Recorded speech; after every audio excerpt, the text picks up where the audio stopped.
tayo magkukuha ng pera. Doon na lang sa pulubi. Tara.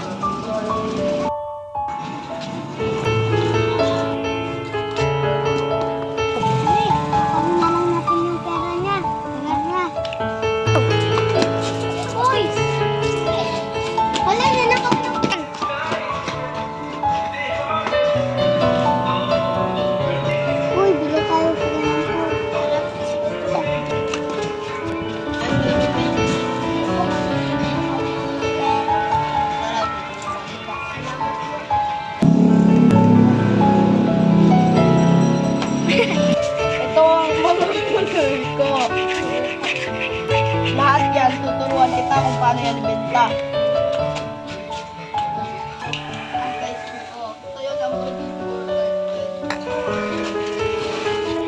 Magtatago na lang tayo kasi wala na akong pera.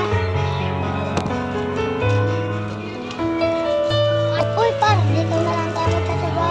Sige, apply tayo. Anong ginagawa niyo dito? Nag-a-apply po kami ng trabaho. Sige, pasok na kayo. Sisimula kayo bukas.